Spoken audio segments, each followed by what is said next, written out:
Assalamualaikum warahmatullahi wabarakatuh. Nama saya John Putra Pambudi dari kelas 12 3A 39. NIM saya 122012777. Saya ingin mempresentasikan PowerPoint yang sudah saya buat di matkul karakter building.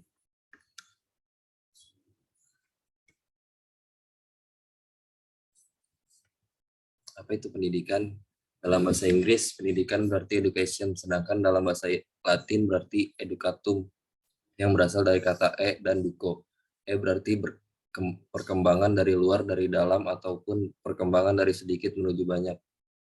Sedangkan duco berarti sedang berkembang. Dari sini pendidikan bisa juga disebut sebagai upaya guna mengembangkan kemampuan diri.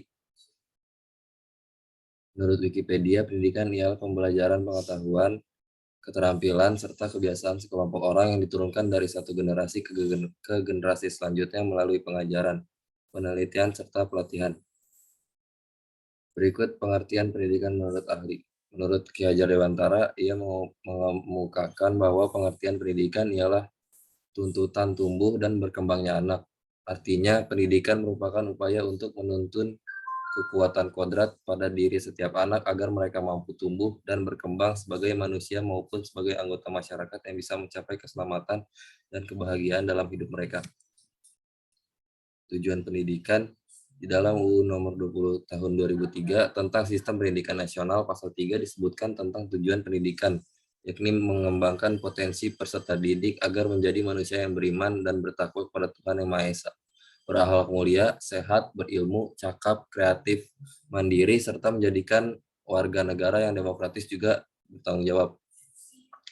Fungsi pendidikan, menurut pendapat Horton dan Hun, lembaga pendidikan berkaitan dengan fungsi yang nyata atau manifest, yakni sebagai berikut: mempersiapkan anggota masyarakat untuk mencari nafkah, mengembangkan bakat perseorangan demi kepuasan pribadi dan bagi kepentingan masyarakat, melestarikan kebudayaan, menanamkan keterampilan yang perlu bagi partisipasi dalam demokrasi.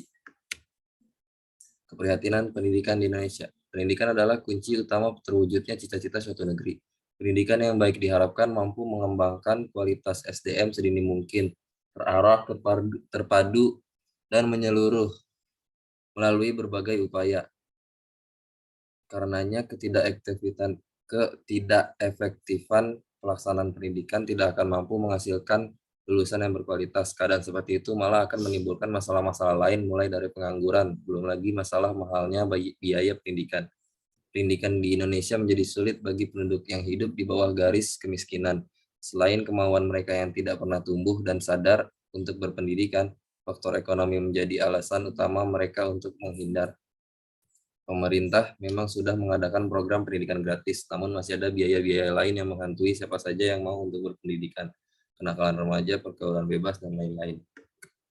Penyebab pendidikan di Indonesia yang belum maju. Pendidikannya yang pertama belum merata. Di Indonesia masih banyak anak-anak yang tak sekolah dengan alasan orang tuanya tak sanggup bayar biaya pendidikan. Makanya nggak heran jika pendidikan di negeri ini belum sepenuhnya merata.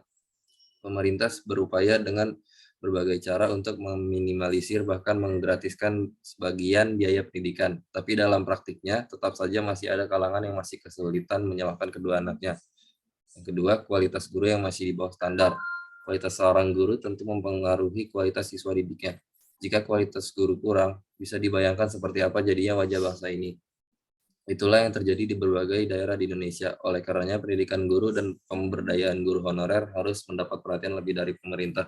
Bukan hanya tugas pemerintah membenahi pendidikan di negara tercinta ini, tapi tugas kita semua sebagai bangsa Indonesia. Untuk pendidikan yang ada di Papua, apa yang Anda pikirkan tentang Papua? Ya, benar sekali, Papua memiliki kearifan lokal dan keindahan alamnya. Tapi walaupun Papua dikaruniai dengan alam yang indah, pendidikan di sana masih banyak sekali sekolah-sekolah yang fasilitasnya masih dibilang memprihatinkan. Bukan hanya fasilitasnya saja, tetapi tenaga pengajar pun juga kurang.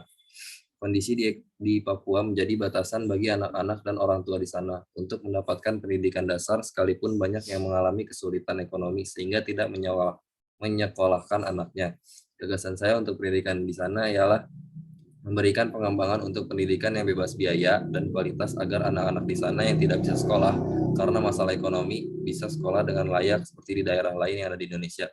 Bantuan fasilitas seperti buku tulis dan pensil juga sangat membantu untuk anak-anak di Papua. Mereka akan sangat terbantu dengan itu. Hal yang mendorong majunya pendidikan. Kriteria guru yang bisa diandalkan dalam pengajaran di lembaga pendidikan adalah guru harus berpengetahuan, fleksibel, dan memahami materi. Tentu saja pengetahuan subjek materi tidak hanya mencakup fakta, istilah, dan konsep umum. Ini juga membutuhkan pengetahuan dasar, pengorganisasian materi, mengkaitkan berbagai gagasan, cara berpikir, dan berargumentasi. Jika hal yang sebaliknya terjadi, yaitu guru tidak menguasai pengetahuan mengenai materi yang diajarkan, maka kegiatan pembelajarannya tidak akan efektif. Kemudian seorang guru dapat membuat pengajaran materi dapat dikuasai oleh murid. Pada pendidikan model lama atau tradisional, terlalu menekankan murid harus duduk diam, menjadi pendengar pasif, dan menyuruh murid untuk menghafal informasi yang relevan dan tidak relevan. Kemudian berganti pada prinsip konstruktivisme, yaitu menekankan agar murid secara efektif menyusun dan membangun pengetahuan dan pemahaman. Sekian dari saya, jika ada kesalahan atau kesalahpahaman, mohon dimaafkan. Terima kasih. Assalamualaikum warahmatullahi wabarakatuh.